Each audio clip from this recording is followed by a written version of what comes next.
Hi friends, मैं परविंदर खारी। Friends, आज की जो हमारी गेम रहने वाली है ये रिकमेंड की है सतेज धाय फुले जी ने, और जो इन्होंने गेम बताई है फ्रेंड्स वो 1975-76 में खेली गई थी।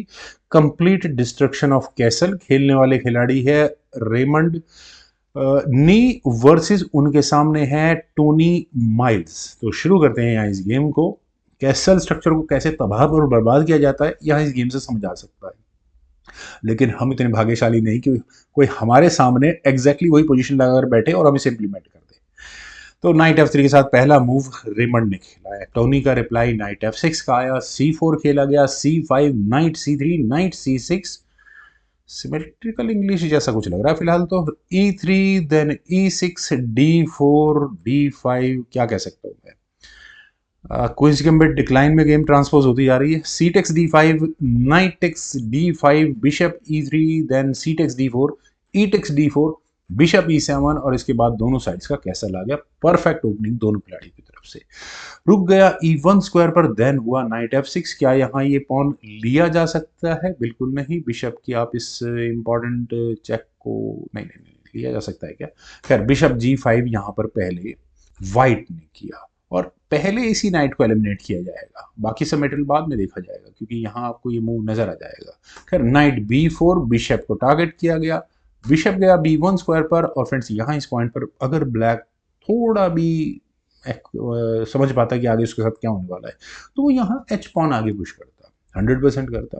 लेकिन यहाँ खेला उन्होंने B6। उनका नजरिया ये है कि ठीक है भाई यार, मैं दूसरे बिशप को फ्लैंकेट करके B7 स्क्वायर पर लाकर कुछ प्रेशर बनाने की कोशिश करूंगा। लेकिन नाइट E5, तो बिशप B7, ब्लैक ने अपनी प्लानिंग के साथ काम किया। रुक E3, यहाँ व्हाइट ने खेला G6, क्योंकि ये नजर आ रहा है साफ साफ कि आने वाले समय में किस तरह से रुक ये मूव हो सकता है।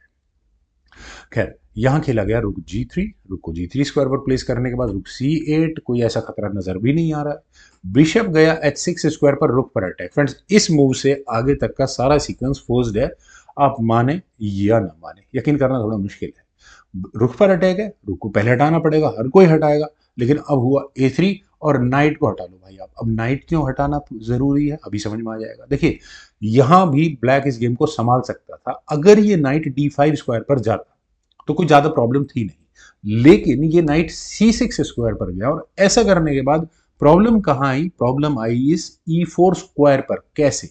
यहां पहले व्हाइट का अटैक शुरू हो चुका है। उन्होंने खेला नाइट टेक्स G6, और अगले मूव में आपको डिस्कवर्ड चेक भी नजर आएगा। डिस्कवर्ड चेक क्या? फिर तो गेम खराब हो गई, बचा ही क्या? अगले मूव में बिशप भी आ जाएगा, तो एच टेक्स G6 करना पड़ेगा।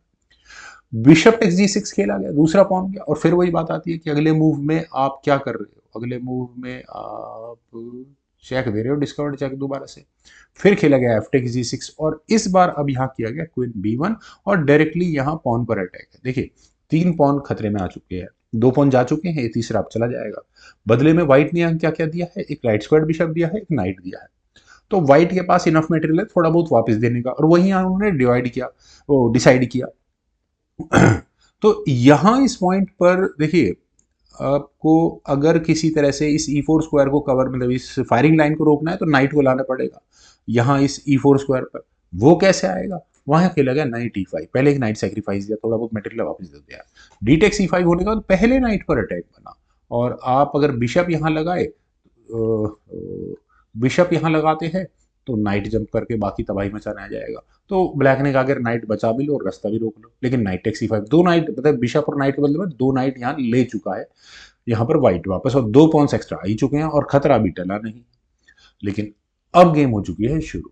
फ्रेंड्स, यहाँ इस पॉइंट पर अगर थोड़ा, मतलब व्हाइट बहुत अच्छी लीड में आ चुका है, 2 पॉइंट्स तो वैसे मिल चुके हैं, और अगर गेम को थोड़ा लंबा खींचना है, हारना तो निश्चित है, तो ब्लैक यहाँ रुक से चेक देकर क्वीन को डिफ्लेक्ट करा सकता है इस नाइट की डिफेंस से। कहने को तो यार वापस बिशप भी आ सकता है, क्यों नहीं आ सकता? लेकिन क्वीन टेक C1 होगा तो बिशप टेक C4 हो जाएगा, गेम थोड़ी स्टेबल रह सकती है यहाँ से। ओ, मैं अभी यहाँ बिशप को वापस लाने की बात बोल रहा था ना। एक मिनट, जरा मैं पहले चलता हूँ। अगर यहाँ बिशप टेक C1 किया गया तो उल्टा व्हाइट को चेक मिट जाएगी, क्वीन D1 चेक, तो वो तो पॉसिबल ही नहीं है। लेकिन फिर भी क्या जरूरत है, ठीक है। चलते हैं गेम पर। यहाँ खेला गया किंग H7, और किंग के H7 स्क्वायर पर आने के बाद क्या लगता है यार, नाइट में तो चेक देने ही जाएगा, और क्या करने जाएगा? नाइट F6 चेक हुआ, बिशप टेक्स F6 करते रहो, क्वीन तो पहुंच गई अटैक बनाने के लिए। किंग गया H8 स्क्वायर पर, देन हुआ बिशप G7 चेक। अब दो ऑप्शन है, पहले तो किंग को मूव कर दो, अगर यहाँ से ही गेम आगे बढ़ेगी तो bishop takes F6 check, king F8 square पर जाएगा, देन क्वीन G8 चेक और वो मेट होगी। तो यहाँ पर चुना गया बिशप टेक्स G7, कर लो क्वीन टेक्स G7 चेक और मेट। फ्रेंड्स बहुत ही कमाल की गेम थी। उम्मीद है आप सभी लोगों को वीडियो पसंद आई होगी, तो आप लोग वीडियो को लाइक शेयर, यूट्यूब चैनल को प्लीज सब्सक्राइब जरूर करें। कमेंट सजेशन का मुझे बेहद इंतजार रहेगा। Thank you for watching and bye for now.